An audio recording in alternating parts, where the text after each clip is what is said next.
நீங்கள் நம்ம சேனலுக்கு விளம்பரம் கொடுக்க விருப்பப்பட்டீங்கன்னா 94493594 இந்த நம்பருக்கு காண்டாக்ட் பண்ணுங்கள்.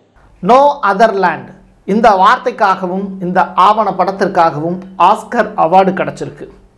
பாலஸ்தீன மக்களுடைய கண்ணீரை பதிவு செய்திருக்கக்கூடிய இந்த படம் பற்றிய தெளிவான பார்வை இதில் நம்ம பார்க்கலாம். இன்னொரு புறம் இன்னமும் கண்ணீர் வடித்து கொண்டிருக்கிறார்களா காசா மக்கள் அப்படின்னு கேட்டால் ஆமாம், அதில் ஒருத்தர் ஜோர்டானுடைய எல்லையை கடக்கும்போது இந்தியர் ஒருவர் குறிவைத்து கொலை செய்யப்பட்டிருக்கிறார். யார் அவர் அப்படிங்கிற கேள்வி. இது எல்லாத்தையும் தாண்டி ஒரு பத்திரிகையாளருடைய பணி நீக்கமும் நடந்திருக்கு. அது ட்ரம்ப்பால் நடத்தி வைக்கப்பட்டிருக்குங்கிறாங்க. காசா, இஸ்ரேல் இந்த வார்த்தைகளை பதிவு செய்த ஒரே காரணத்திற்காக.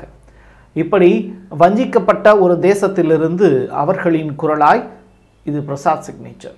ஆண்களின் முழு சக்தி, இல்லற வாழ்வின் புத்துணர்ச்சி, 85 வருட அனுபவம் கொண்டு பாரம்பரிய முறைப்படி தயாரிக்கப்பட்ட இந்த மூலிகை பொடி உங்கள் வாழ்விலும் மாற்றத்தை ஏற்படுத்தலாம். நரம்பு பலவீனம், நாள்பட்ட சுகர் போன்ற பிரச்சனைகளால் ஆண்களுக்கு ஏற்படும் பலவீனங்களுக்கு பிரத்யேகமாக தயாரிக்கப்பட்டது.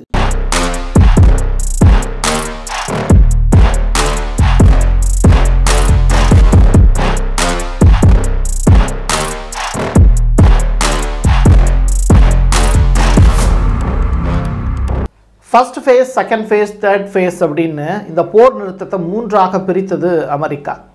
அது பைடனுடைய காலகட்டத்தில் இருந்தே வலியுறுத்தப்பட்டு ட்ரம்பினுடைய காலகட்டத்தில் அது செயலாக்கத்துக்கு வந்தது. இஸ்ரேல் அமெரிக்கா சொன்னால் தான் கேட்பாங்க. அந்த அடிப்படையில் இப்போ தொடர்ச்சியாக பிணைய கைதிகளுடைய விடுதலையும் ஃபர்ஸ்ட் ஃபேஸ் வரைக்கும் நடந்து முடிஞ்சிருச்சு. இந்த செகண்ட் ஃபேஸ் ஸ்டார்ட் ஆகிறதுக்கான நேரம் நெருங்கிருச்சுல்ல. ஸோ அதனால் 6 வார காலத்திற்கான போர் நிறுத்தத்தை நாங்கள் சம்மதம் தெரிவிக்கிறோம் அப்படின்னு இஸ்ரேல் சொன்னாங்க. காரணம் என்னென்னா, இது ரமலான் மாதம். ஸோ ரமலான் மாதம் மக்கள் நோன்பு இருப்பாங்க. இஸ்லாமிய சகோதரர்கள் தொடர்ச்சியாக நோன்பு இருக்கக்கூடிய காலம். பிறை தெரிந்து இப்போது தான் நம்மவர்கள் இப்போது இந்த நோன்பு கடைபிடிக்க ஆரம்பிச்சிருக்காங்க. இப்படிப்பட்ட நிலையில் இந்த 6 வார கால போர் நிறுத்தம் அப்படிங்கிறது அங்கே இருக்கக்கூடிய மக்களுக்கு நிம்மதி பெருமூச்சு. ஆனால் இன்னொரு விஷயம் என்னென்னா, அங்கே போகக்கூடிய எய்டு பொருட்கள் இருக்குல்ல, அது எல்லாத்தையும் இஸ்ரேல் நிப்பாட்டி வச்சுட்டாங்க. பொருட்களும் தண்ணியும் போகாமல் காசா மக்கள் பட்டினியில் வாழ்கிறாங்க. போர் நிறுத்தம் செஞ்சது இஸ்ரேல் தான். ஆனால் சாப்பாடு, உணவுப் பொருட்கள் போவதற்கான வழியை அடைத்ததும் அதே இஸ்ரேல் தான். ரமலான் மாதம் தானே, பட்னியாக கிடங்க அப்படின்னு தண்டனை கொடுக்குது போல இஸ்ரேல். இப்படிப்பட்ட கொடூர சிந்தனையுடையவர்கள் தான் இஸ்ரேலியர்கள்ங்கிறத இன்றைக்கி இருக்கக்கூடிய உலகம் நன்றாக புரிந்து கொள்ள வேண்டும். சவுதியினுடைய MBS முகமது பின் சல்மான் அவருக்கு இந்த உக்ரைன் ரஷ்யா போர் இருக்குல்ல, இதை மையப்படுத்தி அல்-ஃபரா அப்படின்னு சொல்லப்படக்கூடிய ஹவுதியினுடைய மிக முக்கியமான நபர் எச்சரிக்கை விடுத்திருக்கிறார். பார் நண்பா பார், அங்கே உக்ரைனுடைய நிலையை பார். கனிமம் வேண்டும் அப்படிங்கிறதுக்காக, அந்த நாட்டினுடைய நிலவளம் வேணுங்கிறதுக்காக, அந்த நாட்டினுடைய மக்களை கொன்று குவிக்கணும் அப்படிங்கிறதுக்கு ஐடியா கொடுத்த அதே அமெரிக்கா இன்னைக்கு மேலும் மேலும் மக்களை கொலை செய்கிறது அப்படிங்கிற ஒரு விஷயத்திலேயே தீவிரமாக இருக்குது. அந்த நாட்டினுடைய நிலத்தை அபகரிக்க முயலுது. ஆனால் அந்த நாட்டினுடைய தலைவன் அடிமையாக இருக்கிற ஒரே காரணத்தினால மக்கள் தன்னெழுச்சியாக எழுந்து என்னதான் போராட்டம் பண்ணால் கூட அவங்களால ஜெயிக்க முடியாத ஒரு நிலை. உக்ரைனுக்கு ஏற்பட்ட அதே நிலை நாளைக்கு சவுதி அரேபியாவுக்கும் வரும். ஜாக்கிரதையாக இரு அமெரிக்கா அப்படிங்கிற அந்த வல்லரசு நாடு கிட்ட அப்படின்னு இந்த அல்-ஃபரா அப்படிங்கிற ஹவுதியை சேர்ந்த நபர்கள் இப்போது முகமது பின் சல்மானுக்கு எச்சரிக்கை விடுத்திருக்காங்க. சல்மான் எப்பயுமே அமெரிக்காவினுடைய அடிவருடி தான். டோட்டலாக சவுதியினுடைய நிலத்தில் அவங்க ஆயுதங்களை கொண்டு வச்சுக்கலாம் அப்படிங்கிற அறிவிப்பு அவர் தான் கொடுத்திருந்தார். பெட்ரோ டாலர் ஒப்பந்தத்தை வேணால் புதுப்பிக்காமல் இருக்கலாம். ஆனால் அடுத்ததாக ட்ரம்பினுடைய குறி உக்ரைனை முடிச்சுவதற்கு பிறகு நிச்சயமாக சவுதி அரேபியாவின் பக்கம்தான் ட்ரம்ப் திரும்புவார் அப்படின்னு சொல்கிறாங்க. ஏன்னா he is a business man. So Saudi அரேபியாவினுடைய வளர்ச்சியை அமெரிக்காவுக்கு எதிராக அவர் கண்டிப்பாக அப்படி ஒரு சவுதி வளர்ச்சியை அவர் விரும்ப மாட்டார் அப்படின்னு அல்-ஃபரா மிக முக்கியமான வார்த்தையாக பதிவு செய்கிறார். சரி, பிணைய கைதிகளுடைய விடுதலை பண்ணிட்டாங்க அப்படின்னா எந்த ப்ராப்ளமும் இல்லையா அப்படின்னு கேட்டால், பிணைய கைதிகளுடைய ஒட்டுமொத்த விடுதலையும் நடந்து போச்சு அப்படின்னா காசாவில் மீள்குடியேற்றமோ அங்கு வாழக்கூடிய மக்கள் நிம்மதியாக வாழக்கூடிய ஒரு சூழலை இஸ்ரேல் உருவாக்காது. அப்போது இந்த 59 பிணைய கைதிகளுடைய விடுதலை இன்னும் நடக்கலையே பிரசாத், இது என்னாச்சு அப்படின்னு கேட்டால் 24 பேர் மட்டும்தான் உயிரோடு இருக்காங்க. 35 பேர் இறந்து போயிட்டாங்க. அந்த இறந்து போன இஸ்ரேலியர்களுடைய பாடியையும் அவங்களுடைய பெயரையும் ஹமாஸ் வெளியிட மறுக்கிறாங்க. ஸோ இந்த இடத்துல நெதன்யாகு பயங்கரமாக கோவப்பட்டு ட்ரம்ப்புக்கிட்டையும் பேசியிருக்கார். ஆனால் அவர் நேற்றைய தினம் வெளியிட்ட வீடியோவில் கூட ட்ரம்ப்பை வாழ்த்தியும் அமெரிக்காவோடு இஸ்ரேல் கொண்டு இருக்கக்கூடிய நட்பையும் பற்றி தான் பேசியிருக்காரு. ஸோ அமெரிக்கா சொல்கிறதுனால நாங்கள் 6 வார காலத்திற்கான போர் நிறுத்தத்துக்கு சம்மதம் தெரிவிக்கிறோம் அப்படிங்கிற ஸ்டேட்மெண்ட்டோடு அந்த வீடியோ முடியுது. மிஸ்டர் போரிஸ் இவர் யாருன்னா புலிட்சர் விருது பெற்ற ஒரு பத்திரிகையினுடைய மிக முக்கியமான கார்ட்டூனிஸ்ட்னு சொல்லலாம். நல்லா வரையக்கூடிய மனிதர். இவர் வந்து பாம் பீச் போஸ்ட் அப்படின்னு சொல்லப்படக்கூடிய ஒரு புலிட்சர் விருது பெற்ற ஒரு உயரிய விருது, அது பத்திரிகையாளர்களுக்கான உயரிய விருது. அந்த விருது பெற்ற ஒரு பத்திரிகையில் வேலை பார்க்கக்கூடிய நபர். இப்போது இவர் சஸ்பெண்ட் செய்யப்பட்டிருக்கார், பணி நீக்கமே செய்யப்பட்டிருக்கார் அப்படின்னு சொல்கிறாங்க. பணியிடை நீக்கம் அல்ல, பணி நீக்கமே செய்யப்பட்டு விட்டார் அப்படின்னு. சரி, அப்படி என்ன அவர் தப்பு பண்ணார், ஸ்டோரிஸ் எதுவும் தவறாக எழுதிட்டாரா அப்படின்னு கேட்டால் கிடையாது. அவர் இஸ்ரேலை பற்றிய ஒரு கேலி சித்திரம் ஒன்று வரைஞ்சிருக்கார். இது அமெரிக்காவில் இருக்கக்கூடிய ட்ரம்ப்புக்கு பயங்கர கோபத்தை ஏற்படுத்தியது.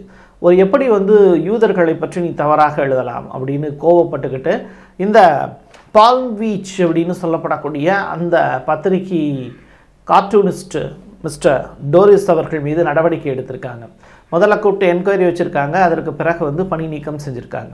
இப்படி தொடர்ச்சியாக பத்திரிகையாளர்களுடைய முதுகில் குத்திக்கிட்டே இருக்குது அமெரிக்கா. எந்த விதமான சுதந்திரமுமே இல்லாத பத்திரிகைகளாகத்தான் இன்றைக்கி இருக்கக்கூடிய பத்திரிகை துறை இருக்குது. அதுக்கு உதாரணம் தான் கடந்த காலங்களில் நம்ம அந்த பத்திரிகைகளெல்லாம் அரசியல்வாதிகள் எப்படி விலை கொடுத்து வாங்கியிருக்காங்க, இன்றைக்கி இருக்கக்கூடிய சேட்டலைட் மீடியாக்கள் எப்படி விலை போகி இருக்கிறது அப்படிங்கிற விஷயங்கள் எல்லாமே பலமுறை பிரசாத் சிக்னேச்சர் எடுத்து சொல்லியிருக்கு. எழுத்துக்களும் சரி, உருவமும் சரி, அந்த வரைபடங்களும் சரி, அது ஒரு பெரிய வெப்பனாக மாறி நிற்கிது. அணு ஆயுதங்கள் கூட துளைக்க முடியாத இதயங்களை இந்த எழுத்துக்களும் கேலி சித்திரங்களும் துளைத்து கொண்டு போய் அவர்களுடைய கண்ணீரை தாரை தாரையாய் ஊற்ற வைக்கும். அப்படி வந்து டோரிஸ் அவர்கள் வரைந்திருக்கக்கூடிய அந்த ஓவியமும் பாலஸ்தீன மக்களுக்கானது அப்படிங்கிறத நம்ம இந்த இடத்துல பதிவு செய்யணும். 47 வயதான தாமஸ் அப்படிங்கிற நபர், இவர் வந்து ஒர்க்குக்காக போகிறாரு. அப்போ ஜோர்டான் எல்லையிலேருந்து இஸ்ரேலிய எல்லைக்கு அவர் கடக்க முயற்சிக்கிறார் அவருடைய நண்பரோட.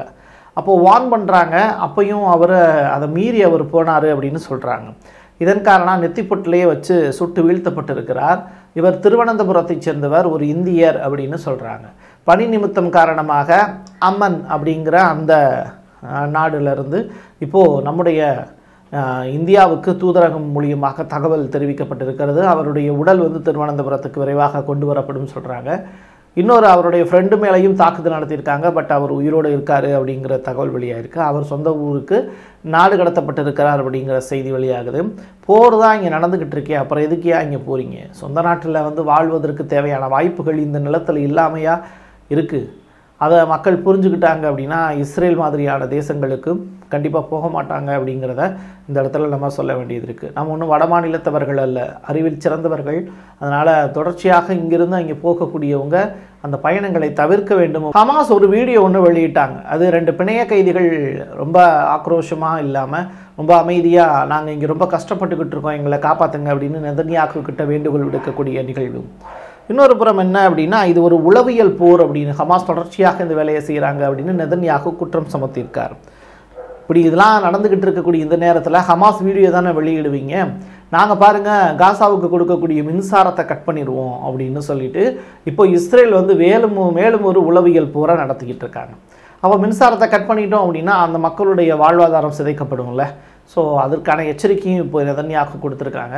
ஸோ ஹமாஸ் தொடர்ச்சியாக இந்த போர் நிறுத்தத்தில் வேறு சில ஆக்டிவிட்டியில் ஈடுபட்டாங்கன்னா இந்த கரண்ட் கட் அப்படிங்கிற ஒரு விஷயத்தை நெதன்யாகு செய்ய போகிறதா தகவல் வெளியாயிருக்கு. ஈரானுடைய பார்லிமெண்ட்டில் ரொம்ப பெரிய விஷயம் பேசு பொருளாக மாறி இருக்கு. ஈரானில் வந்து 61 டன் இறக்குமதி செஞ்சுருந்தாங்க, அந்த தங்கத்தை இப்போ காணாம் அப்படிங்கிறாங்க. இது அரசியல்வாதிகளால் கையாடல் செய்யப்பட்டிருக்கலாம் அப்படிங்கிற விஷயம் இப்போ IRGC பெரிய அளவில் இன்வெஸ்டிகேஷன் அப்படியே ஓடிக்கிட்டு இருக்குங்கிறாங்க. இன்னொரு புறத்தில் வந்து ஈரான் வந்து ஹைடர் அப்படின்னு சொல்லிட்டு 1 டன் அப்படிங்கிற ஒரு போட் ஒன்று ரெடி பண்ணி அது சோமாலியாவில் இருக்கக்கூடிய வீரர்களுக்கு பரிசாக கொடுக்க போகிறாங்க அப்படிங்கிற தகவல் வெளியாக இருக்குது.